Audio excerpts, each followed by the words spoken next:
Hello friends, welcome to Inspiration IAS Daily News Analysis. Today is 11th January 2024 and we are going to discuss important news articles of Hindu, Indian Express, PIB. आज जो हम important news discuss करेंगे उसमें सबसे पहला है दृष्टि 10 star liner. Recently Adani aerospace ने ये पहला हमारा इंडिजिनस यूएवी डेडिकेट किया है इंडियन नेवी के लिए, तो समझा जाएगा इसके स्पेसिफिकेशंस को। नेक्स्ट है India and Saudi Arabia sign bilateral Hajj agreement 2024। इसमें कुछ इंपॉर्टेंट प्रोविजंस ऐड किए गए हैं। एंड थर्ड जो है India Myanmar free movement regime likely to end. So समझते हैं news in details.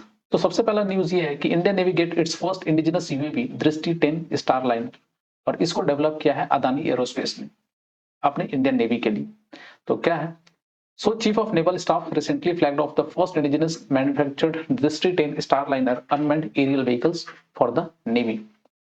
And this Dristy 10 Starliner is an indigenously manufactured unmanned aerial vehicles, and it was developed by Adani Defense and Aerospace. And it is an advanced intelligence, surveillance, and reconnaissance platform with 36-hour endurance and 450 kg payload capacity. मतलब लगभग ये 36 घंटे तक लगातार ये उड़ सकता है और इसका जो पेलोड कैपेसिटी है वो ऑलमोस्ट अराउंड 450 केजी है। तो ये अपने संग बहुत सारे मिसाइल्स वगैरह भी ले जा सकता है। नेक्स्ट, इसके अलावा it is all weather military platform, ये हर एक वेदर में काम कर सकता है। Which has clearance to fly in both segregated and unsegregated air space.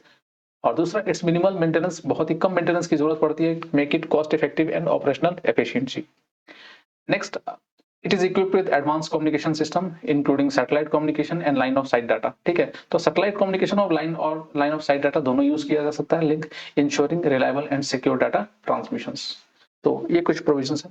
तो रिसेंटली जो प्राइवेटाइजेशन है जो स्पेस सेक्टर डिफेंस सेक्टर में वो लगभग अपने कहीं ना कहीं रिजल्ट देना शुरू कर दिया है और ये ऐसे ही करके आने वाले टाइम में और भी बहुत सारी ऐसी चीजें डेवलप होंगी जो हमारे प्राइवेट सेक्टर इसको डेवलप करेंगे। So that is regarding the आपका डिफेंस एरोस्पेस और दृष्टि 10 स्टारलाइनर। चलिए अपने अगले न्यूज पे बढ़ते हैं। अगला जो अपना न्यूज है वो recently Smriti Irani ji Saudi Arabia गई थी और वहां पर बायलैटरल हज एग्रीमेंट साइन किया उन्होंने 2024 को। क्या है, It is the Indian government has recently signed a bilateral Hajj agreement for the year 2024 with the Kingdom of Saudi Arabia, marking a significant development in the facilitations of annual Hajj pilgrimage. And the agreement set a total quota of 1,75,025 pilgrims from India for Hajj 2024। लगभग इतने लोग जाएंगे हज के लिए। And with लगभग 1,40,020 seats reserved for the Hajj Committee of India and 35,005 for Hajj group operators। ठीक है। And the agreement also appreciate and support the initiative of the Indian government to encourage the participation of women pilgrims without a महरम, that is male companion।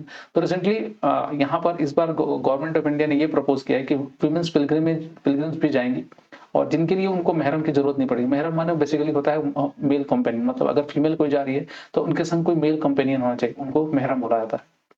तो उसकी भी अब जरूरत नहीं पड़ेगी, women's अकेले ही जा सकती। दूसरा, हज क्या है बेसिकली, देखिए Hajj is a sacred pilgrimage to the holy city of Mecca in Saudi Arabia.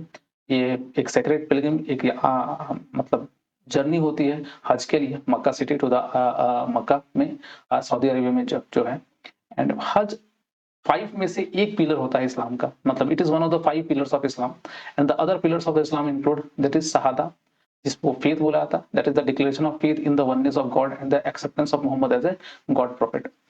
दूसरा जो सलाह दैट इज प्रेयर, लगभग 5 वक्त की नमाज पढ़ी जाती है मक्का की तरफ मुंह करके, मतलब काबा की तरफ मुंह करके। थर्ड जो होता है वो है ज़कात या चैरिटी जिसको बोलते हैं, giving a portion of one wealth to those in need. And fifth जो होता है सौम, जिसको फास्टिंग बोली जाती है, that is fasting during the month of Ramadan. तो ये कुछ 5 पिलर्स हैं इस्लाम के। Next, it takes place during Dhul al-Hijjah, the final month of the Islamic calendar, and is performed over the 5 to 6 days। 5 से 6 दिन तक इसको परफॉर्म किया जाता है। The pilgrim wear white, simple white garments, ihram बोला था to symbolize equality and purity। And the pilgrim circles the Kaaba, ये जो आपको यहाँ दिख रहे होंगे, ये जो हल्का ना काबा, इनको काबा बोलते हैं और लोग इसके चारों तरफ, इनके चारों तरफ घूमते हैं। And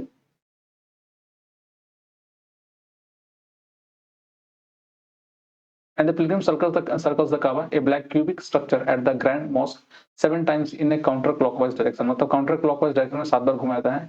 And kiss or touch the black stone on its corner। ये जो है ना, इसको किस या टच किया जाता है ब्लैक स्टोन को। द रिचुअल्स इज कॉल्ड तवाफ which means going around and around in Arabic, ठीक है, तवाफ माने going round and round, that is the provision. चलिए अपने अगली न्यूज से बढ़ते हैं। अगला जो अपना न्यूज है वो है recently Indo Myanmar free movement regime हो सकता है आने वाले टाइम में खत्म हो जाए। क्यों? The government of India is planning to end the free movement regime along with the international border with Myanmar and initiate a comprehensive smart fencing system throughout the entire stretch. Regime क्या है? The first movement regime FMR implemented in 2018 allowed people residing on either side of the India-Myanmar border to venture 16 kilometers into the each other's territory without visa. मतलब 16 kilometre अंदर तक जा सकते हो। They can cross over on production of a border pass with 1 year validity and can stay up to 2 weeks. 2 weeks तक वहाँ रह सकते हैं। And the border between India and Myanmar runs for 1,643 kilometers in the 4 states of Mizoram, Manipur, Nagaland and Arunachal Pradesh. 1,643 kilometre तक का ये लंबा रास्ता है, मतलब बॉर्डर पड़ता है जो 4 स्टेट से पास होता है, that is the Mizoram, Manipur, Nagaland and Arunachal Pradesh. So that's all for today in our daily news analysis. आज के लिए इतना ही, and please do follow our social media page like Facebook, Instagram and YouTube for such other video contents. And we have also started our UPSC and other state PCS examinations. So for more information, you can call in this number. So thanks for watching and please do take care of yourself.